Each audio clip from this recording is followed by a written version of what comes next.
Welcome back, everybody, to the From the Jury podcast. I'm your host, Katie, and today I'm joined by John Neider and Liam Fedigan, two of law's most accomplished athletes here. How's it going? Feeling great. Thank you for having us today. Yeah, of course.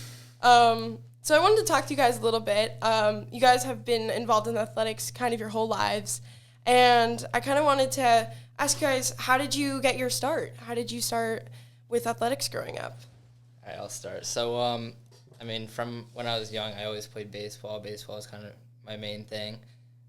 So I guess I started off with baseball, and then I just always loved, athletics and stuff like that. And then once I got to high school, I picked up running to get in shape for baseball. And then, long story short, it kind of, grew into more and more of my passion. So then I kind of switched over to running full-time and kind of haven't looked back since. And I'm pretty happy with my decision so far. Nice. So do you play baseball anymore at all?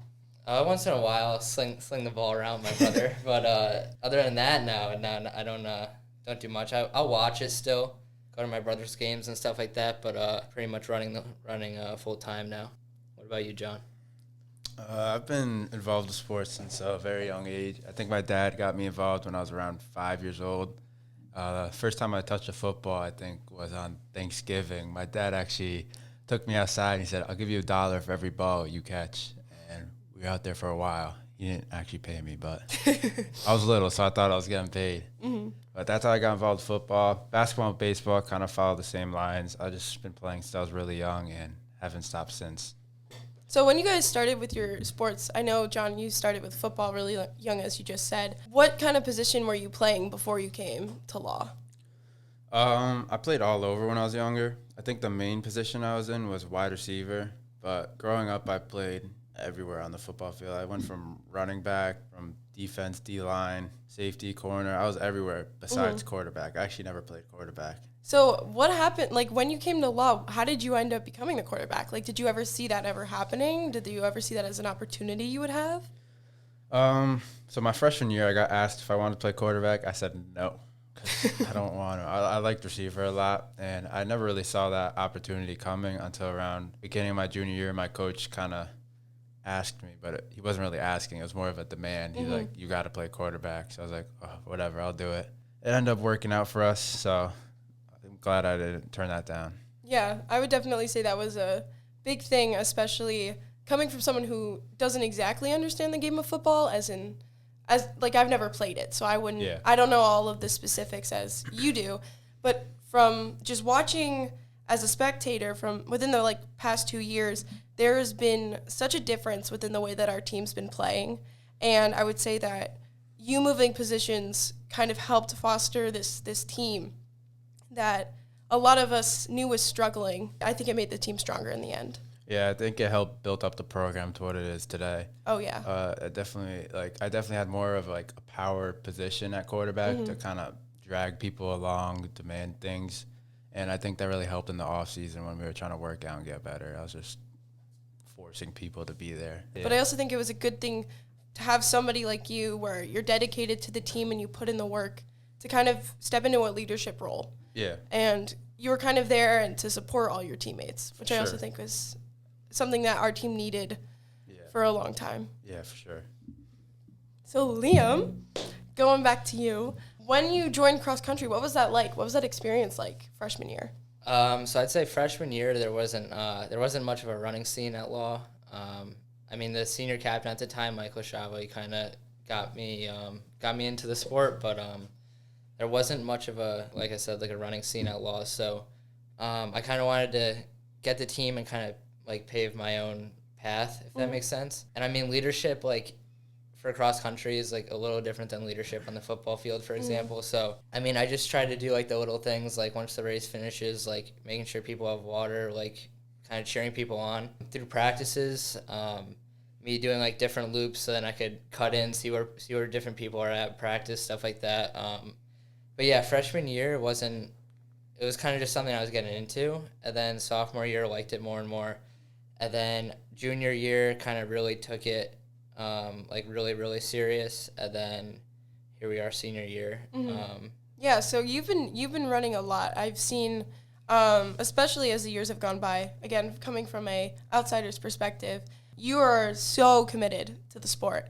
Because I remember from middle school, everything was baseball, football for a lot of people, and running wasn't really a big athletic scene back when we were younger. So just to see how, even though it wasn't your original sport, it wasn't something you were doing your entire life, and just how you've grown so much and how you've become so good at it. Like the work that you've put into that, to the sport especially, it shows. Thank you. I appreciate it. Yeah, of course. But it's just crazy because now here you are, your senior year of high school, and you committed to Iona.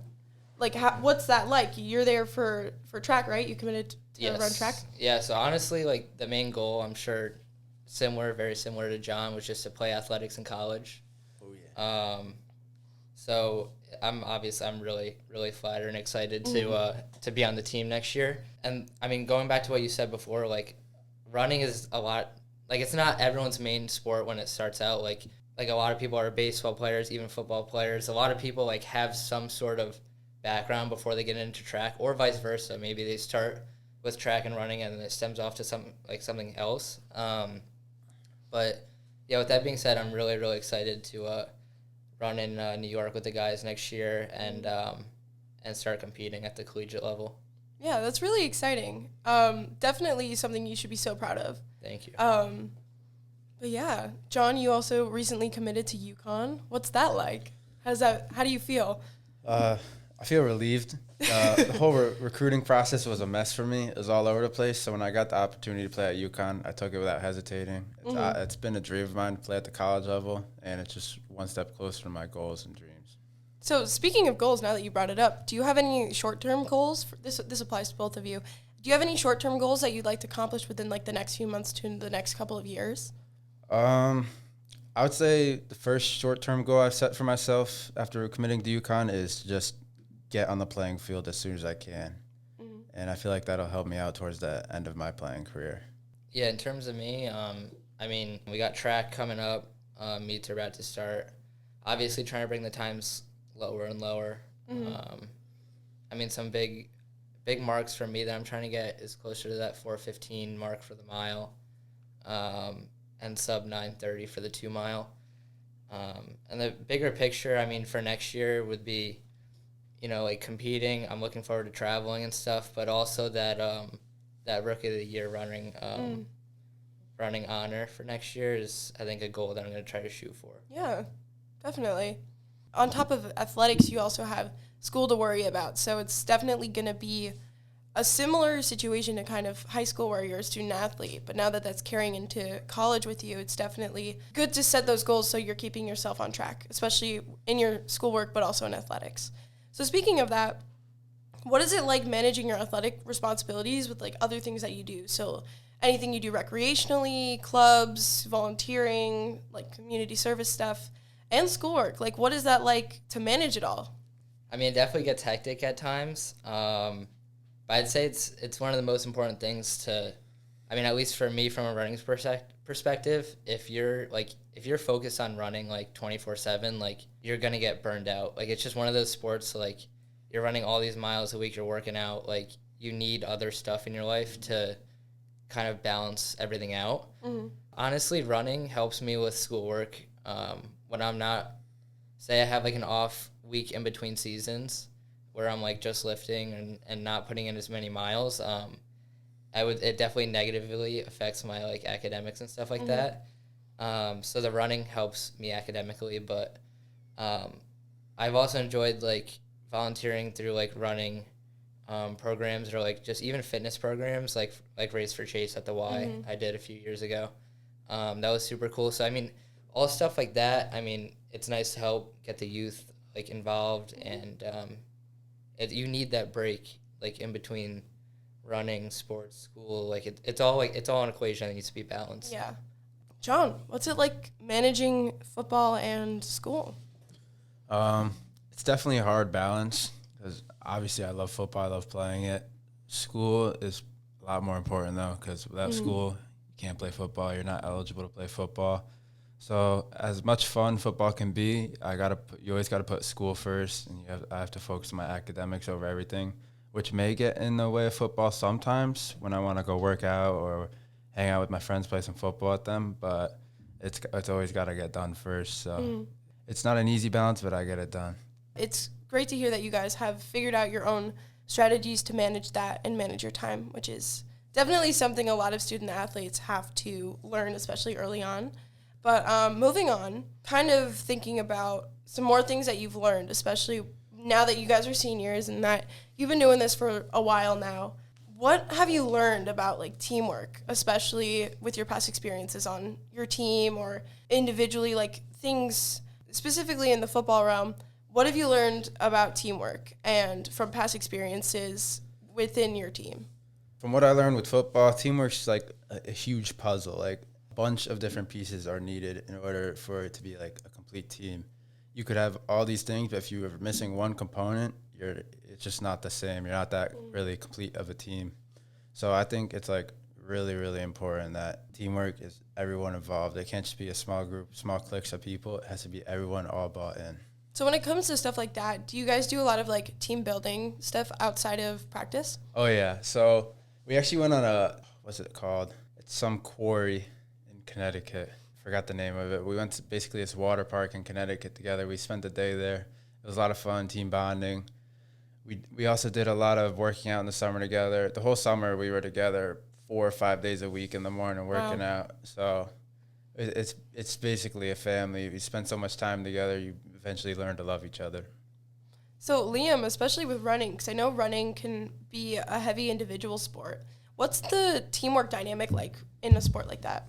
Yeah, so a sport like cross country and even track, it looks a little different, but a lot of ways it's still the same. So honestly, for cross country, it's what strikes people by surprise. The first guy is just as important as the last guy. You can have your number one guy win the meet. If your other guys don't pull through to get in that even the top 6 or just keep placing higher and higher, then like your number one guy like really doesn't matter for the team score. Yeah, the first guy to the last guy is just as important as everyone else. Everyone's got to be there for each other. Everyone's got to be accountable. In practice, getting the miles in, stretching, doing the little stuff right, and it shows in the meets and stuff like that. Another thing I want to ask you guys, this one is probably something you might need to take a second to think about. But what is one of the best pieces of advice that you've gained or heard from a coach or someone who used to be maybe a captain of your team or somebody you used to look up to or still do look up to? Honestly, I don't know. For me, it's gonna be really simple, but like all the time I hear my coach and like any mentors I have like in the running world, they just say like just have fun with it. I don't know if you agree with that, John, but like if you put too much pressure on yourself, oftentimes it's really easy to. And I mean I don't want to speak to both of us, but I mean when you just have fun, kind of let your instincts like take place and like kind of do their thing, I think that's like when you really enjoy the sport most. Yeah, definitely having fun's a huge part of it, because looking back at it in 20, 30 years, who knows how much you're going to remember or it's going to matter to you. But I think the most important thing I've heard from a coach is that football is life sped up. And I think what he means by that is like through all the adversity, all the different challenges you'll put yourself through, it really puts you in these situations if you are going to step up and mature, or if you're just going to drop down and be immature like not grow up. So like there's just so much adversity in football, it almost forces you to grow up and mature and sometimes. Yeah. And then I'd even say too with like having like dedication, putting in hard work, like the best thing to do is be consistent. So when you're consistently good at having that dedication, doing like good work ethic, having these qualities, then becomes easier and easier. And I think that's like you could say that about life too. So what's your how much time do you commit to your sports and your athletics, like a week? A lot. A lot, especially right now. It's off season. I don't even know how to explain it. Well, I mean, do practices count just as much as like recovery and? I'm throwing everything. I mean, everything in. I'm starting off. Well, with me right now, football, I gotta watch how I eat. So I got to make sure I have 3 meals a day. I'm working out 5 times a week. That's probably an hour and a half each time lifting weights. And then maybe 3 more times a week, I'm also doing running workouts. That's probably another hour. And recovery, I think, is huge. So I'm probably spending 30 minutes every day just stretching, making sure I don't get hurt. Try to mix that in with school and hanging out with my friends, but usually the friends part might get left out. Got to put school first. It's a mess. So much to do. I mean, for me, it's honestly pretty similar. It all depends on, like, the run I have for that day. So Sundays, I got nailed in my long run. So it's usually, like, anywhere from, like, 12 to 14. So takes a little bit of time. But, I mean, some days I might have, like, more of a sprinting workout. No matter what, I'm running for, like, an hour, give or take. Those Sunday long runs are definitely long, but probably 5-6 days a week I'm also lifting, so I'm in the gym. Like John said, recovery is key. Got to stay healthy, so also that. Eating right, getting your protein in, stuff like that. I all this training, I've been going to a trainer like 3 days a week. I can't afford that, so I had to get I actually had to get a job for this. So that took away my weekends. I'm working like all night on the weekends now, so I really don't have any time to myself. I'm just getting money and then spending it on football. I mean, yeah. It's rough. Yeah, any sport really, it has a lot of demand, not only physically and investment, mentally, but it is an investment. Investment. Especially for something that you're going to do in college and who knows, maybe professionally. So I definitely would say it's worth putting in the effort, especially if you've gone this far, why not keep going? What's stopping you? One question I do want to ask that I should have asked a little bit earlier on, John, I know that when it comes to football, there's a handful of different plays that you have that you pull out and you use. And coming from someone who doesn't really know much about football or only knows the bare minimum, what's your technique for memorizing and teaching yourself new plays before an upcoming game? Like, what is that like? That's actually a good question. And I don't know how to explain it because it's really weird. So we have so many plays. We use hand signals and stuff. There's like individual plays, and then you can mix plays together. So there could be thousands of combinations for plays, but I don't know why I pick up on it so easy. Maybe it's because I enjoy it so much, but I wouldn't pick up on things like memorizing things in school as I would in football. Like football, I hear it once, I got it. Like I don't need to do it again. It just snaps with me right away with football. I don't know if that's natural or something, but it's definitely much more easy for me to memorize things in football. Well, it could definitely be an impact of like you're doing something that you really enjoy, but it's also because you're putting in the work for it and because you've trained yourself to think a certain way for so long that it might just make it a little bit easier. Yeah. Whereas school, it's like you have to be here. You have a requirement that you have to fulfill.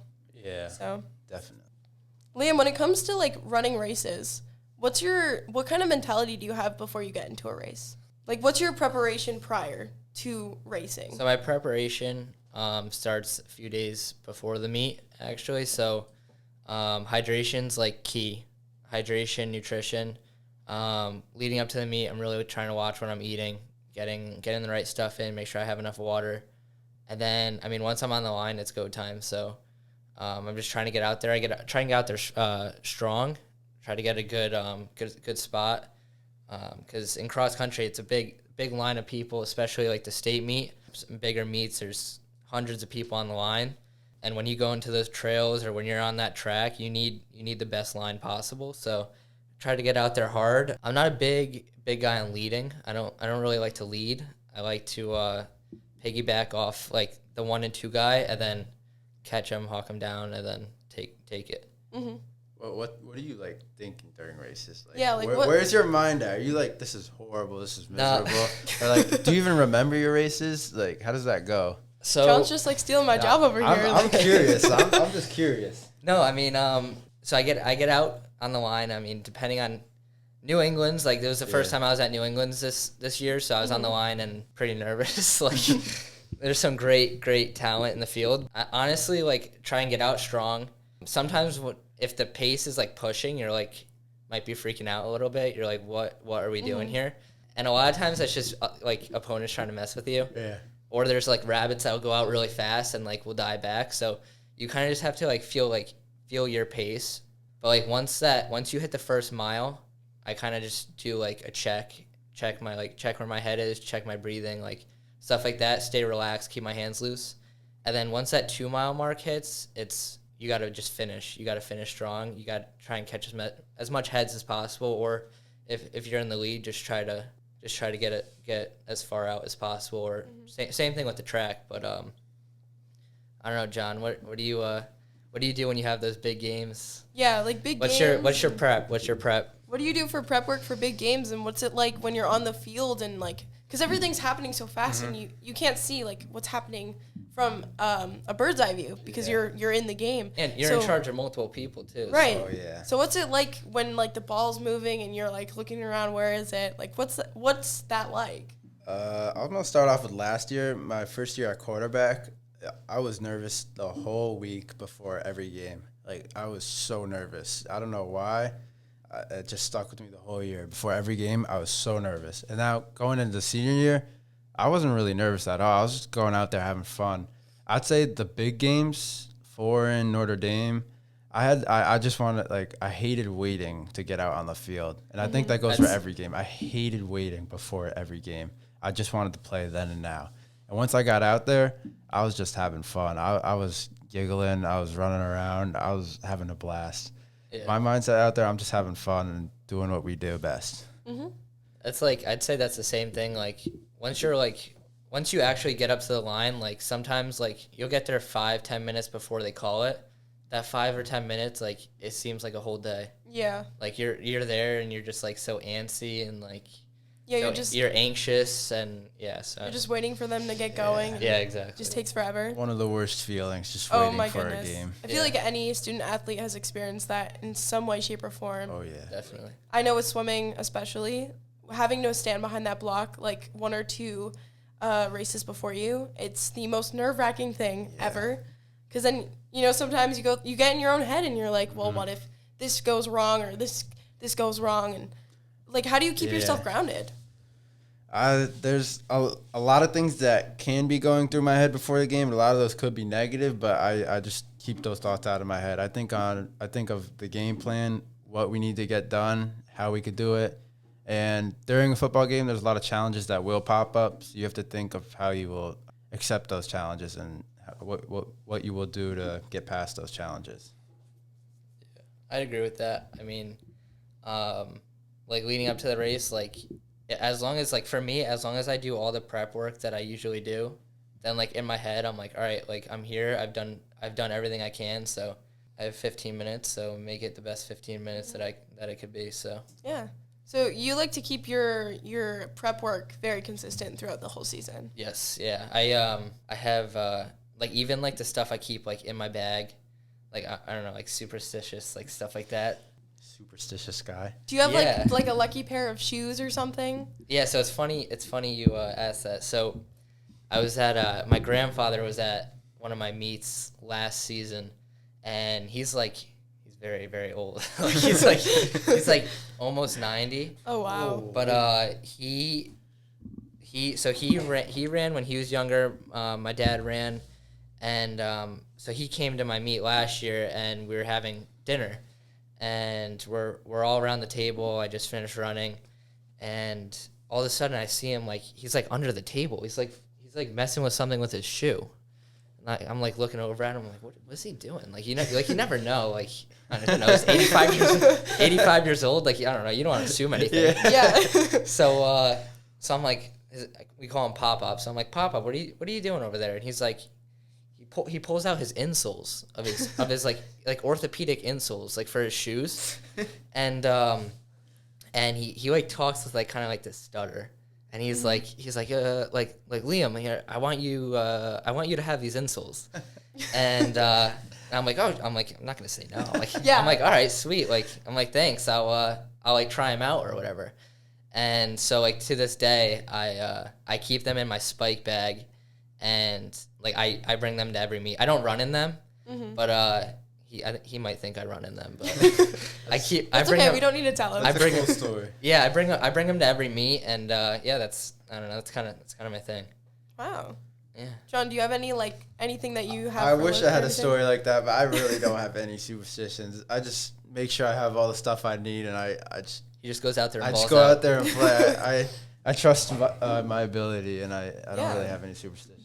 Gotcha. If I do, I feel like I'd worry about it way too much. That's why I never really got into that. Mm-hmm.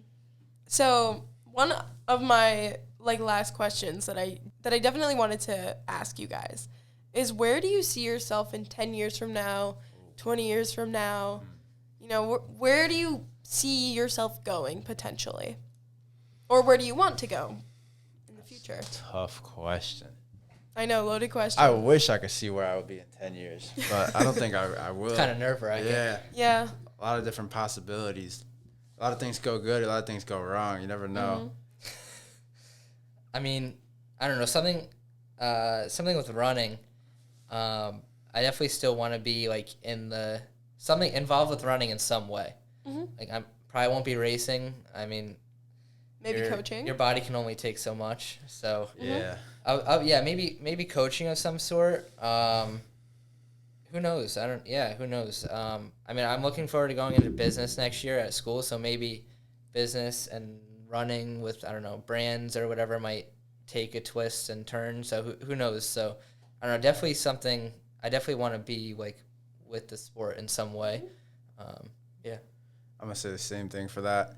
Who knows? I don't know where I'll end up. My end goal is to get paid to play what I love. And I don't think I'll be playing till I'm 28 years old. That's absurd. But I want to stay involved with the sport in some way, if it's coaching, doing whatever. But I want to stay involved with the sport for as long as I can. What are you going to – sorry. Liam did mention he's studying business. What are you going into I'm school also for? studying business, doing business management. Nice. So maybe you could be doing something like that in the future. You never know. Who knows? All right. Do you guys have any final thoughts that you want to? I don't think so. I'm good. How about you, John? I don't have many thoughts. Do you have any pieces of advice for anyone who's either interested in getting into athletics here at Law, somebody interested in, joining track or cross country for another sport, or just to try it, or football, anything like that? I would say find what you love and stick to it. Cause I totally agree with that. You'll get a lot out of it for yourself, and it's just great for you. So find what you love and just stick to that. Yeah. Yeah, I'd say similar to what John said. Find something, do it. But something my mom and dad always say is you got to be doing something. You got to be going forward in some way. So whatever that is, stick to it. Do it like John said, and it'll be good for you. Yeah. And finally, the last thing I do have to bring up, just because, John, Gatorade Player of the Year. Oh, yes, sir. Congratulations. Thank you. First and foremost. What is it like to have that honor? It's absurd. I don't even know. Like the whole week leading up to it, I was stressing. Then the night before, I was on the website just scrolling up until midnight to see if anything changed, and I didn't see a change. So I was like, "Oh no, when's it coming out?" Mm-hmm. So I came to school the next day, first period class, and around 8:00, Jack Selman came up behind me, and he hit me with his phone. He's telling me to look, and I'm doing my work, and he keeps hitting me, and I'm doing my work, and it's getting me mad. So I turn around, and I hit him. I'm like, "Whoa, what do you want?" And he shows me the phone, and I was like, "Oh my God." It said my name on the website, and I broke down. I ran out, and I called my mom. I was like, "Oh my God, I won it!" It was the craziest thing ever. Yeah. I didn't think it was gonna happen. Well, again, congratulations. That's definitely a huge accomplishment. And everyone here, let me tell you, it was going around the school like a wildfire. Like, guys, did you see that John got Gatorade Player of the Year? That's awesome. And now we have the banner in the gym. Oh yeah. So it'll be there forever. So yeah. Both of you guys, banner season, so exciting. Oh yeah. Banners are forever. Exactly. So for anyone who doesn't know, check out in the new gym, John Neider, Liam Fedigan. They'll be up there for football and track, cross country too, right? Mm-hmm. Yep. Also check out Liam. He's got a few new school records. So Yeah. Again, thank you guys so much for doing this. I really do appreciate it. And it was great to hear your stories and kind of how you got involved with everything, and also hearing about all your accomplishments and everything. So thank you for having us. Yeah, of course. Thank you guys for being dedicated to your sports and everything. So, all right. Thank you, everybody listening in, and we will see you guys next time. Bye, everyone.